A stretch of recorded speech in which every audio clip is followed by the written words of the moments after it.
The old man in the mansion tipped me $2 every single Thursday for 3 years straight. $2, not 10, not 20. 2. I used to think he was the cheapest rich person I had ever met. I would drive up that long gravel driveway, past the iron gates and the perfectly trimmed hedges, deliver his pizza to the front door of a house that probably cost more than I would make in 10 lifetimes, and he would hand me exact change plus 2 crumpled dollar bills like he was doing me some kind of favor. My coworkers at the pizzeria used to laugh about it. "You got the Ashford order again? Man, that old guy tips worse than broke college kids." And I would shrug and say something like, "At least he's consistent." But deep down, it bothered me. Not because I needed the money, even though I did. It bothered me because I could not figure him out. Here was a man living alone in a 3-story colonial mansion, ordering the same medium pepperoni pizza every Thursday at exactly 7:15 in the evening, and he could not spare more than $2 for the guy who drove 15 minutes through rain and snow to bring it to him. I thought I understood wealthy people. I thought they were either generous because they could afford to be, or stingy because that is how they stayed rich. Murray Ashford did not fit either category. He was something else entirely. Something I could not name. What I did not know, what I could not have possibly known, was that those $2 were never about the money at all. They were a message, a connection. The only connection he allowed himself to have with me because he was too afraid to have more. Murray Ashford was my grandfather, my father's father, and he had been watching over me my entire life without ever saying a single word about it. I found out the truth 3 weeks after the last pizza I ever delivered to that mansion. Murray died peacefully in his sleep on a Tuesday morning. I did not even hear about it until his lawyer called me 2 days later. A man named Vincent Cray, calm voice, professional tone, asked me to come to his office downtown because Murray had left specific instructions. He said Murray wanted me to have something. I remember laughing nervously on the phone. "Are you sure you have the right person? I'm just the pizza guy." Vincent did not laugh. "Mr. Kelly, I assure you, there is no mistake. Mr. Ashford was very particular about this. Please come to my office tomorrow at noon." I showed up wearing the nicest clothes I owned, which was not saying much. A pair of dark jeans without holes and a collared shirt I had ironed that morning. The law office was everything you would expect. Polished wood, leather chairs, the smell of old books and expensive coffee. I felt like I was trespassing just by sitting there. Vincent Cray was a tall man in his 60s with reading glasses and a calm demeanor that made you feel like everything was going to be okay, even when it was not. He sat across from me, folded his hands on the desk, and slid a manila envelope toward me.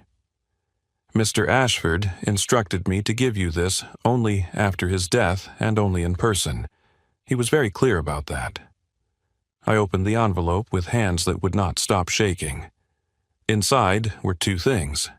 A brass key, small and old, the kind that looked like it belonged to something important, and a folded document. I opened the document first. It was a DNA test. My name was printed on one side.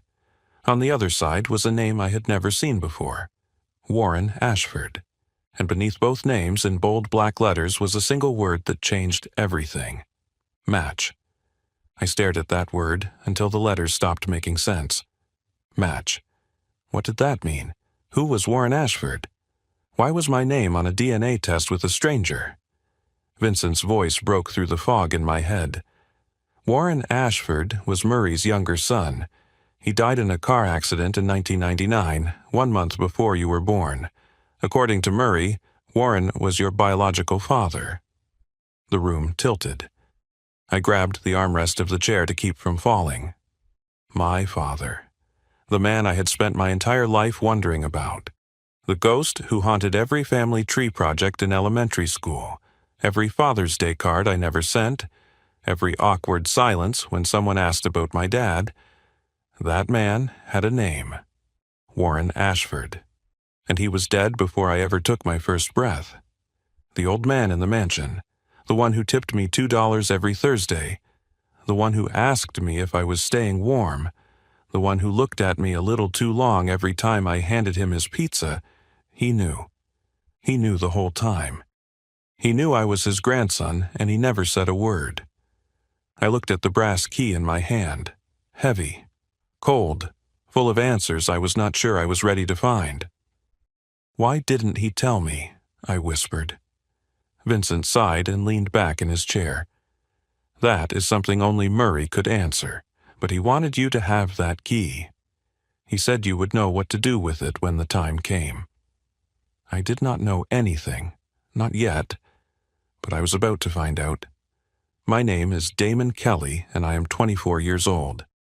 I have been delivering pizzas for Lombardi's Pizzeria since I was 19, which means I have spent 5 years of my life driving through the same small streets, memorizing the same shortcuts, and knocking on the same doors in a town just outside Richmond, Virginia. It is not the life I imagined for myself when I was younger, but it is the life I have, and for the most part, I have made peace with it. Lombardi's is one of those family-owned places that has been around forever, the kind of restaurant where the walls are covered in old photographs and the owner still remembers your name. Tony Lombardi opened the place in 1974, and his daughter runs it now. They gave me a job when no one else would, back when I was a skinny 19-year-old with no experience and a chip on my shoulder the size of Texas. I owed them for that. I work the night shift, 5 days a week, sometimes 6 if we are short-staffed. The pay is not great, but the tips usually make up for it.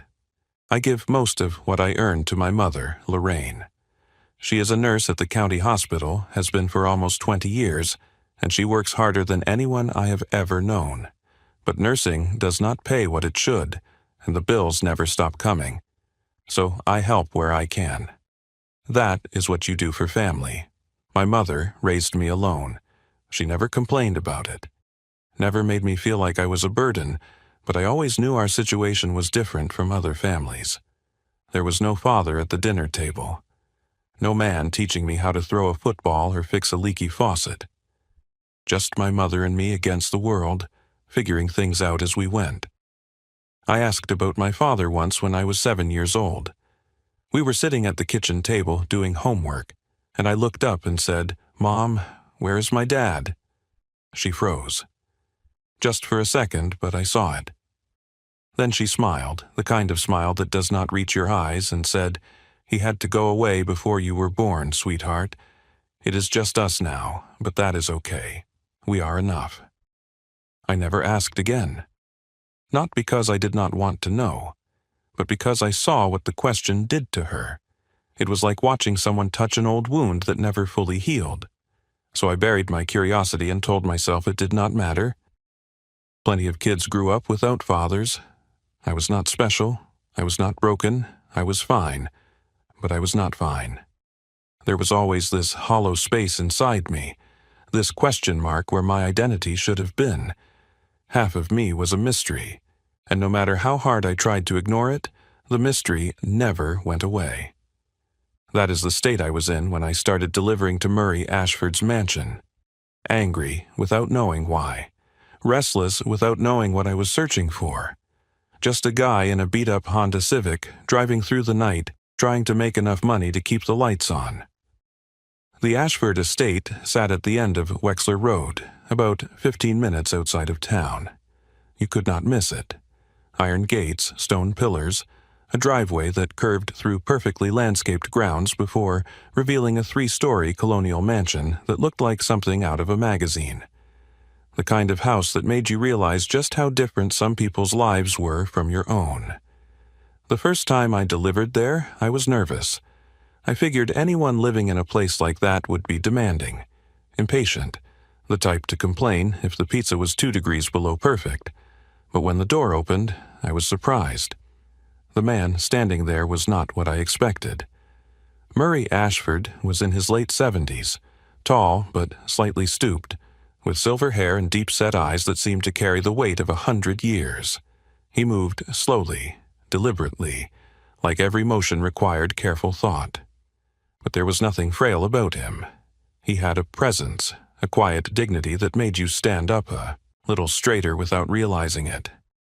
"Medium pepperoni?" I asked, holding up the box. He nodded and reached into his pocket. "That is the one. Thank you, son." He handed me exact change plus $2 bills. I remember thinking it was strange. A man living in a house like this, tipping $2. But his voice was warm, and he looked me in the eye when he said thank you, which was more than most customers did. So I pocketed the money and headed back to my car. That was the first Thursday. There would be hundreds more just like it. Same order, same time, same $2 tip. And every single week Murray Ashford would look at me with those heavy eyes and ask me something small. "Cold night, you staying warm out there? Busy shift tonight. You doing all right, son?" Simple questions. Nothing personal. But the way he asked them, the way he lingered at the door like he did not want me to leave, it always felt like there was something more. Something he wanted to say but could not. I told myself I was imagining it. Rich old men did not care about pizza delivery drivers. We were invisible to people like him. Just a service, a convenience, a face they forgot the moment the door closed. I had no idea how wrong I was. The phone call came on a Tuesday afternoon, 3 weeks after the last pizza I ever delivered to that mansion. I was sitting on my couch, scrolling through my phone, enjoying a rare day off when an unknown number flashed across the screen. I almost let it go to voicemail. I am glad I did not. "Mr. Kelly, my name is Vincent Cray. I am an attorney representing the estate of Murray Ashford." I sat up straighter without realizing it. Murray Ashford? The guy on Wexler Road? Yes. I regret to inform you that Mr. Ashford passed away 5 days ago. He died peacefully in his sleep. I did not know what to say. I barely knew the man, but hearing that he was gone felt strange, like losing something I never knew I had. "I'm sorry to hear that," I managed. "He seemed like a good person." There was a pause on the other end of the line. "Mr. Kelly, the reason I am calling is because Mr. Ashford left specific instructions regarding you. He requested that you come to my office at your earliest convenience. He left something for you." I almost laughed. "Left something for me? Sir, I think there might be some mistake. I just delivered his pizza. I didn't really know him." Vincent's voice remained steady. "There is no mistake. Mr. Ashford was very particular about this matter. Can you come to my office tomorrow at noon?" I agreed, mostly out of curiosity. What could a man like Murray Ashford possibly leave for someone like me? A thank you card, a final tip. It did not make sense, but nothing about Murray Ashford ever made sense to me. The next day, I drove downtown to a law office on Chambers Street. The building was old but elegant, the kind of place where important decisions were made behind closed doors. I found Vincent, Cray's office on the 3rd floor, and knocked twice before entering. Vincent was exactly what you would expect from a man who spent his life handling other people's affairs. Tall, composed, with reading glasses perched on his nose and a calm demeanor that put you at ease. He shook my hand firmly and gestured toward a leather chair across from his desk. "Thank you for coming, Mr. Kelly. I know this must seem unusual." "That's one word for it," I said, trying to sound relaxed even though my heart was pounding. Vincent sat down and folded his hands on the desk. "Mr. Ashford and I were friends for over 30 years. He was a private man, but a good one. In his final months, he became very focused on settling his affairs. He gave me explicit instructions about several matters, including you." He reached into a drawer and pulled out a manila envelope. He slid it across the desk toward me. "He asked me to give you this only after his death and only in person.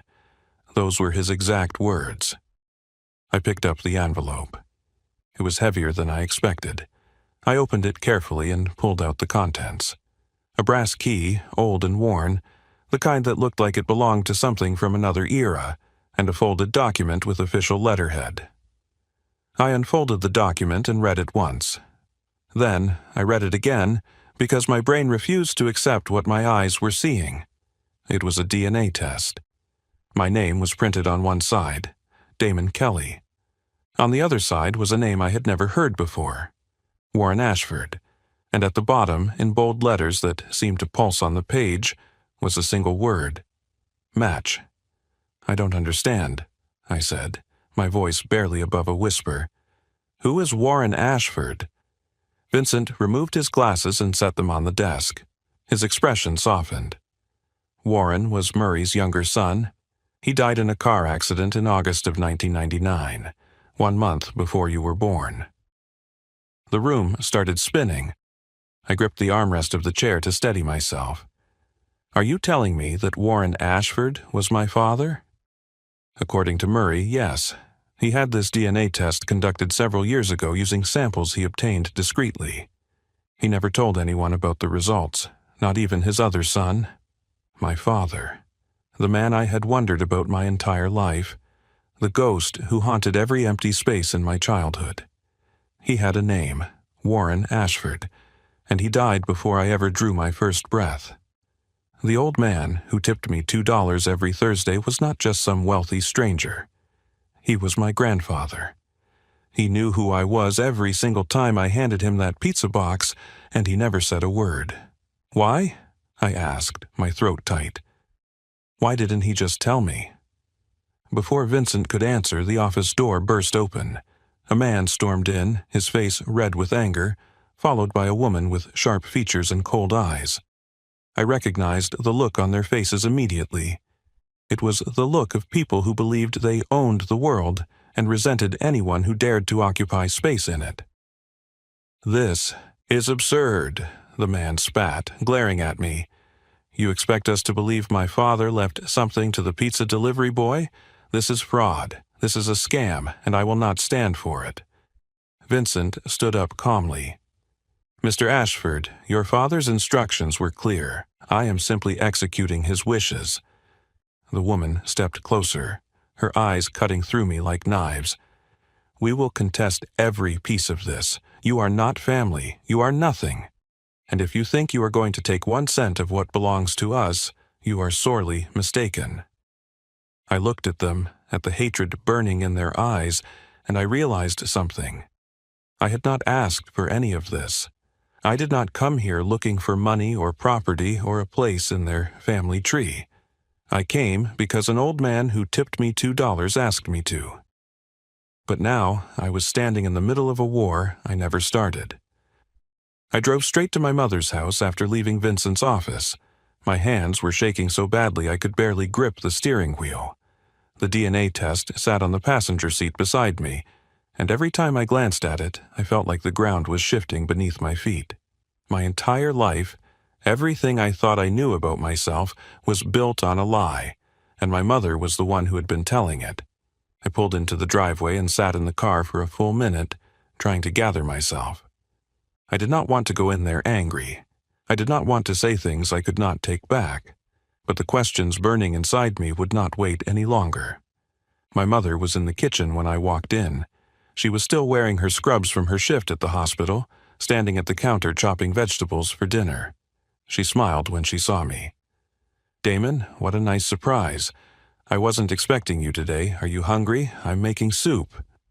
I did not say anything. I just walked to the kitchen table and placed the DNA test in front of her. She looked down at it, and I watched the color drain from her face. The knife slipped from her hand and clattered against the cutting board. "Where did you get this?" she whispered. "Murray Ashford's lawyer gave it to me. Murray died last week. He left this for me, along with a key." I pulled the brass key from my pocket and set it beside the document. "He knew, Mom. He knew I was his grandson. He knew the whole time I was delivering pizza to his house, and he never said anything. But you knew too, didn't you? You knew who my father was, and you never told me." My mother sank into a chair. Her hands were trembling. Tears spilled down her cheeks, cutting tracks through the exhaustion that always seemed to live on her face. "I was going to tell you," she said, her voice breaking. "I told myself I would when you were older, when you were ready. But older kept becoming later, and later kept becoming never. I was scared, Damon. I was so scared. Scared of what? Of telling me the truth. Of letting me know where I came from. She looked up at me, and for the first time in my life, I saw my mother not as the strong woman who raised me alone, but as someone who had been carrying an impossible weight for 24 years. Scared of losing you, she said. Scared of what that family would do if they found out about you. She told me everything. Warren Ashford was 22 years old when they met. She was working as a waitress at a diner near the college, and he came in every morning for coffee. He was charming and reckless, and nothing like the boys she had grown up with. They fell in love fast, the way young people do when they do not know any better. They were together for 6 months. When she told Warren she was pregnant, he panicked. He said he needed time to figure things out, to talk to his family. He promised he would do right by her. 1 week later, he was dead. A car accident on Route 17. He lost control on a rainy night and hit a tree. He was gone before the ambulance arrived. I went to the funeral, my mother said. I stood in the back, and I didn't say anything to anyone. But Murray's wife saw me. She knew who I was. After the service, she pulled me aside and told me that if I ever came near her family again, she would destroy me. She said I was trash, that I had trapped her son, that I was the reason he was dead because he was upset when he got in that car. My mother wiped her eyes with the back of her hand. I was 23 years old and pregnant and alone. I didn't have money for lawyers or fights, so I disappeared. I changed my name back to my maiden name. I moved to a different town. I raised you by myself, and I never looked back. But Murray knew, I said. He found out about me somehow.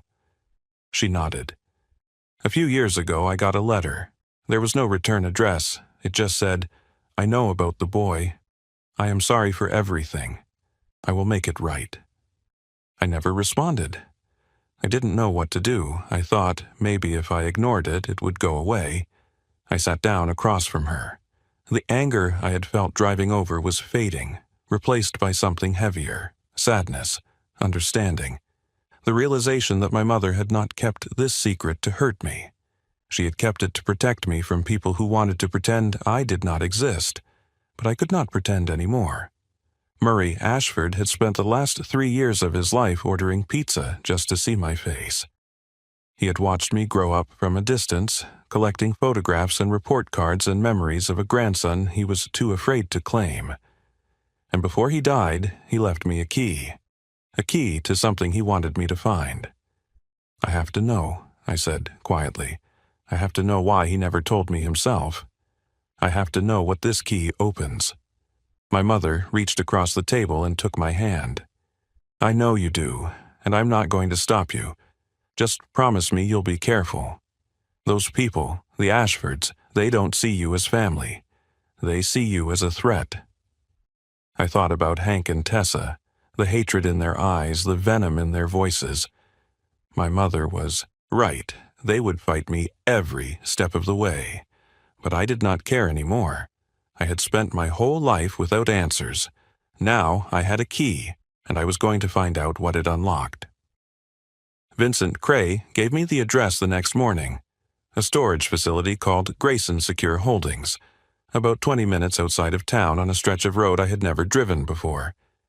He told me Murray had rented Unit 14B for over 15 years and had paid for it in cash every single year. No one else knew about it. Not Hank, not Tessa, not even Murray's late wife. It was his secret, and now it was mine. I arrived at the facility just after 10 in the morning. The place was old but clean, rows of metal units lined up like soldiers behind a chain-link fence. A bored attendant in the front office barely looked up when I signed in. I walked down the gravel path until I found it. Unit 14B, a rusted metal door with a heavy padlock hanging from the latch. I pulled the brass key from my pocket. My hands were steady now. Whatever was behind this door, whatever Murray wanted me to find, I was ready for it. I slid the key into the lock and turned it. The mechanism clicked, and the padlock fell open. I rolled the door up slowly. Sunlight spilled into the darkness, revealing a small room filled with carefully stacked boxes and a single wooden desk pushed against the far wall. On top of the desk sat a sealed envelope with my name written across the front in shaky handwriting. I walked to the desk and picked up the envelope. It was thick, heavier than a normal letter. I tore it open and pulled out 6 pages of handwritten text. The paper was expensive, the kind you buy when you want something to last.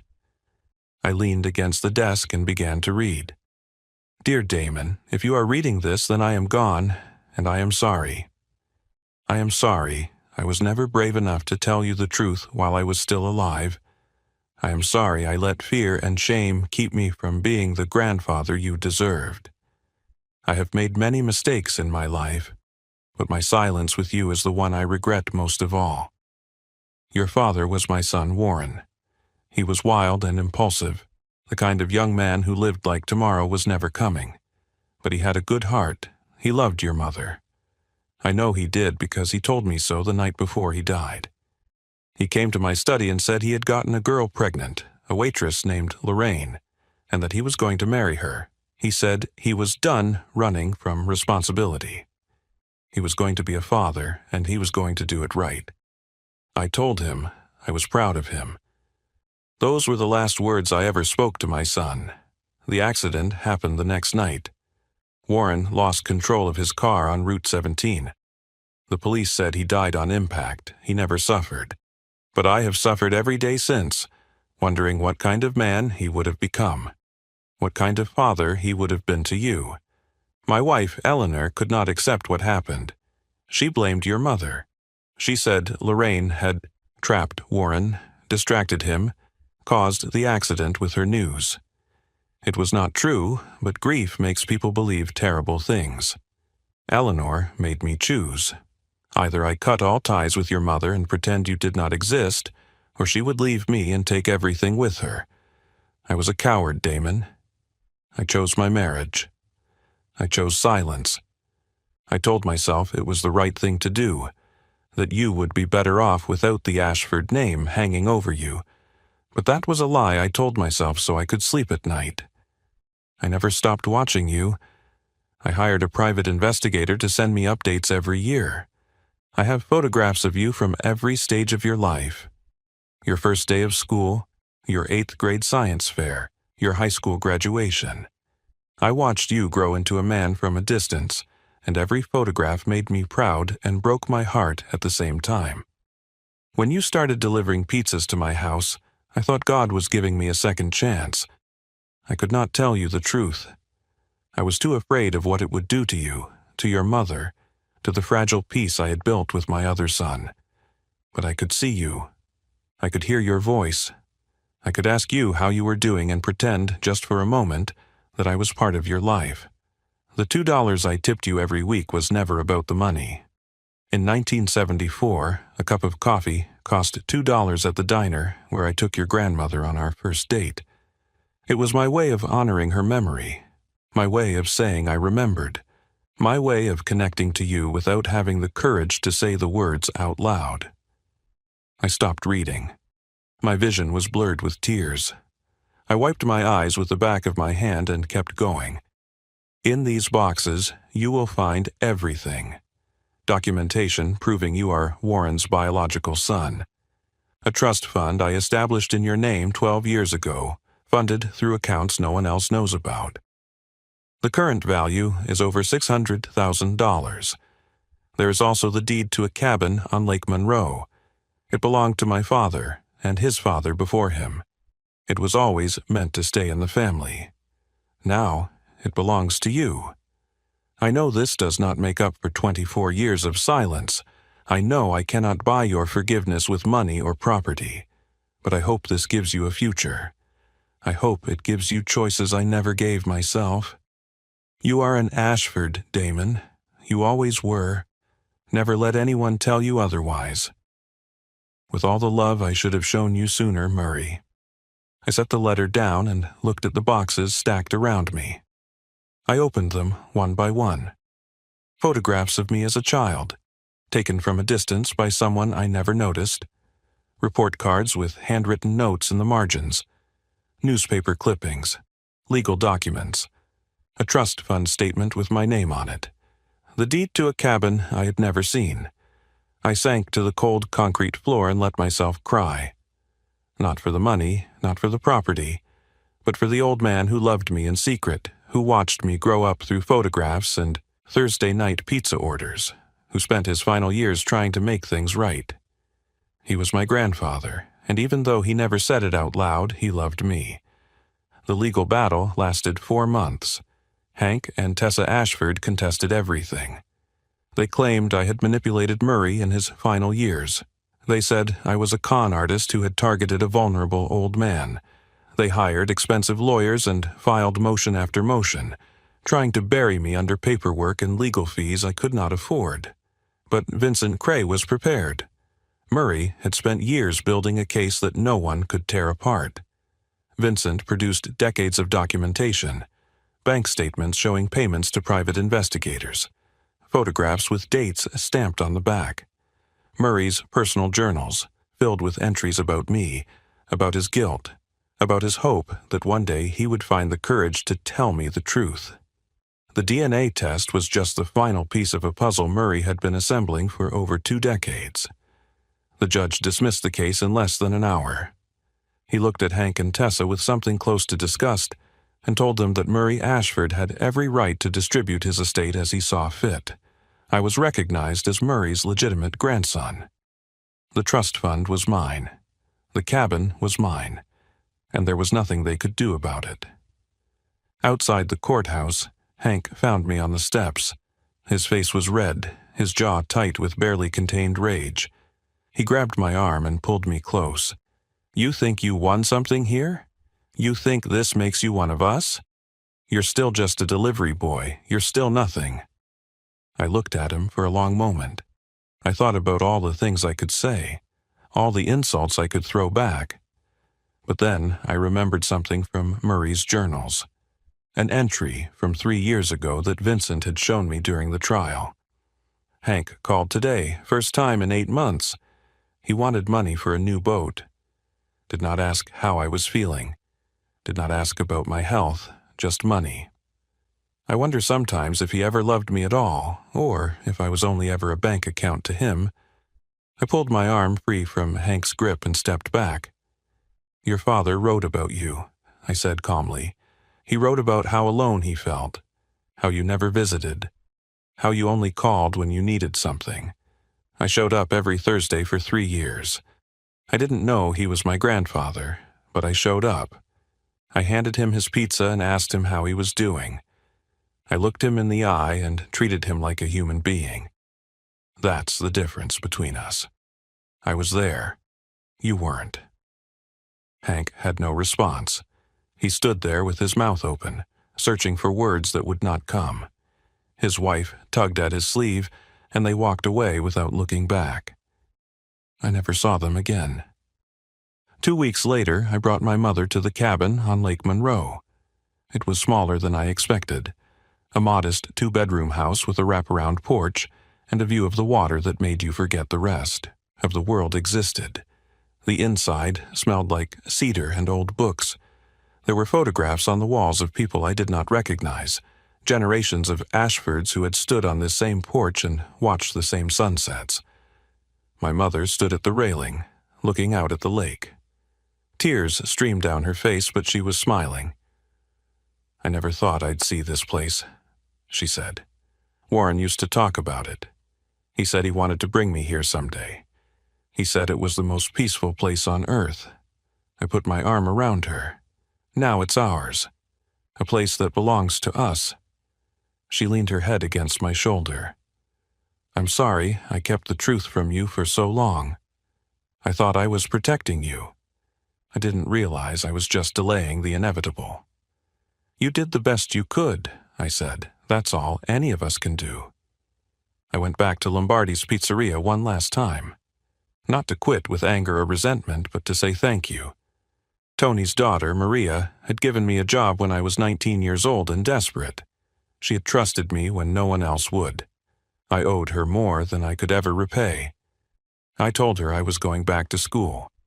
Veterinary science. The same field Murray had dedicated his life to.